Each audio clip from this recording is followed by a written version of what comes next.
म उता पढ्दै गर्छु लाग्दै सेड मिलायो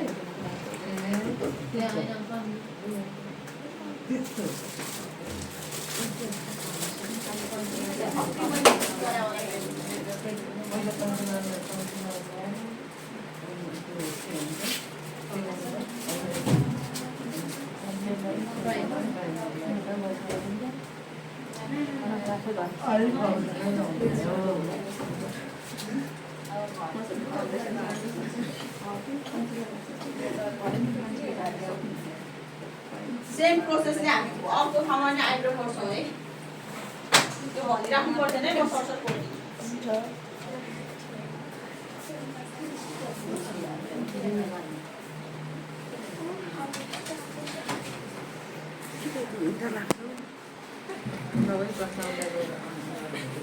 चेन्जेस त देखिन्छ हेर्नु त कन्ट्रोल गरेको र नगरेको है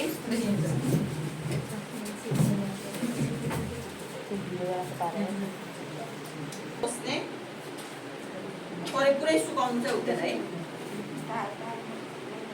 पानीमा नभिजाइकन गऱ्यो भने त तपाईँको मेकअप राम्रो हुँदैन ब्लेन्ड नै हुँदैन ब्लेन्ड पनि हुँदैन यो भयो त्यसपछि यसले के गर्ने हल्का बिस्तारै यसरी ड्याप गर्ने ब्लेन्डर तपाईँको जति राम्रो भयो नि मेकअप त्यति राम्रो हुन्छ है अहिले आउँछ नि त अर्को वार तपाईँको महँगो है ब्लेन्डर एउटा यस्तो महँगो यस्तो हुन्छ तर त्यसले याद गर्नु त्यसको सेम कस्तो राम्रो हुन्छ क्या अब यो ब्लेन्डरहरूको हुँदैन है त्यस्तो खासै बस्दैन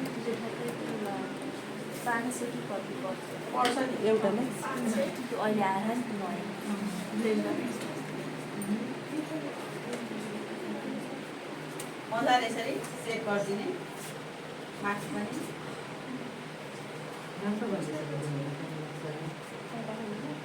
मेकअप भनेको हतार गर्ने कुरा चाहिँ होइन है मेकअप हतारले गर्नु भएन बिग्रिन्छ मेकअपलाई एकदम टाइम दिएर गर्नुपर्छ राम्रो गर्नुपर्छ है अब उसको आइब्रो चाहिँ बिग्रेको छ है यता चाहिँ यो आइब्रो जस्तो छ नि यताको छैन बिग्रेको छ यता अब आयो पाउडर तपाईँको फाउन्डेसनमाथि तपाईँले गर्नुभयो भने के हुन्छ फाउन्डेसन बिग्रिन्छ मजाले फाउन्डेसन निस्किन्छ होइन जहिले पनि के गर्नुपर्छ पाउडरले सेट गर्नुपर्छ अनि बल्ल हामी आई मेकअप स्टार्ट गर्छौँ है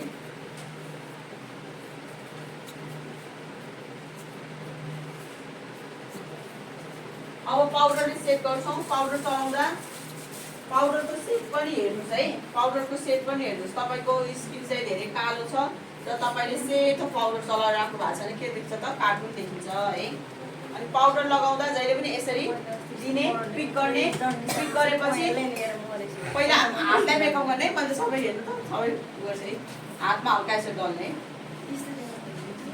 एकैचोटि फेसमा नलाउने धेरै ध्यान ध्यान हुन्छ यसरी हातमा हल्का यसरी प्रेस गरेपछि अनि बल्ल यसलाई यसरी लगाइदिने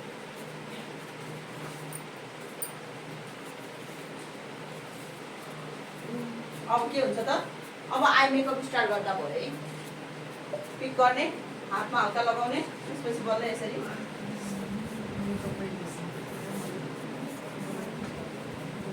अब आयो आई मेकअप गर्दा पहिला हामी यो फ्लफी ब्रस चलाउँछौँ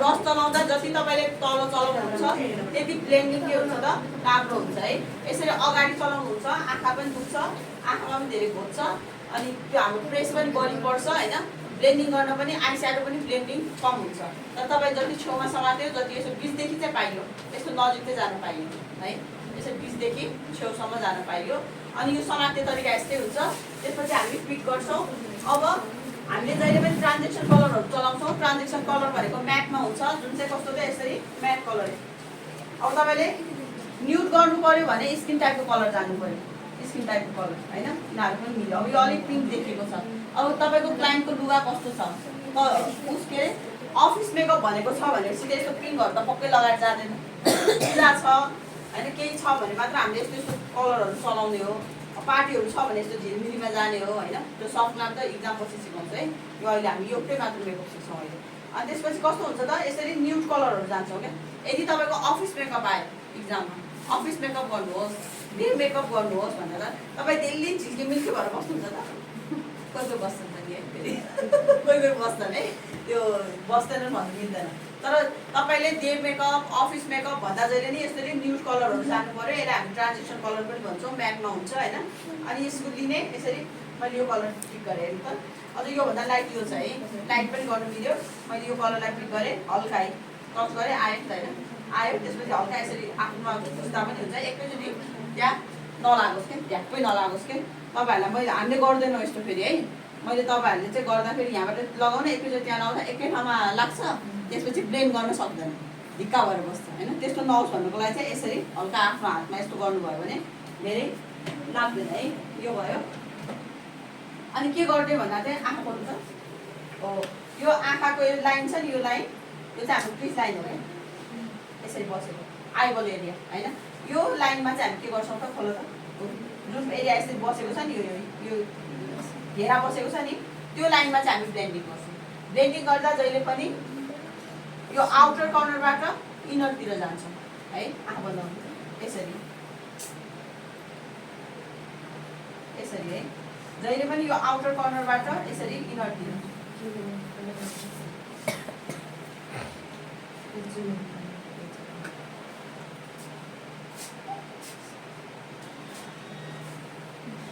मजाले यो लाइनिङमा है यसरी।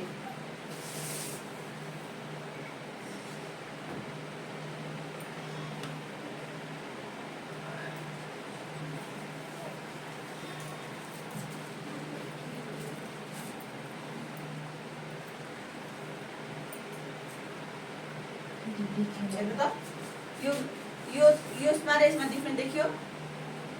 धेरै डार्क नगर्ने, लाइट मात्र गर्ने।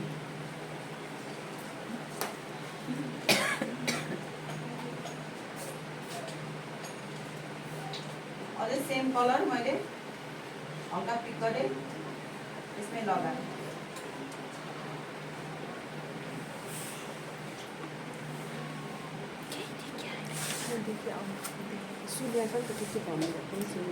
यसलाई ब्लेन्डिङ ब्रस पनि भन्छ है।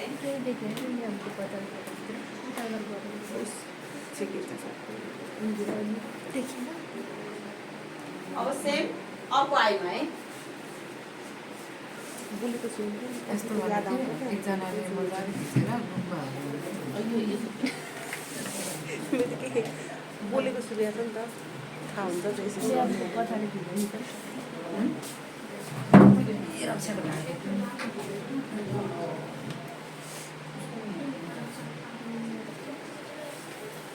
आज के सिकाउने हो तपाईँहरूले भन्ने हुन्छ अघि म्यामले तल मेकअपको पालोमा आउँदै म्याम तपाईँलाई सिकाउँछु हुन्छ नि त। अब तपाईँले कलरै चुजमा चाहिँ डार्क लाइट दिँदै गयो भने ठ्याक्कै ट्याक्क बन्छ क्या।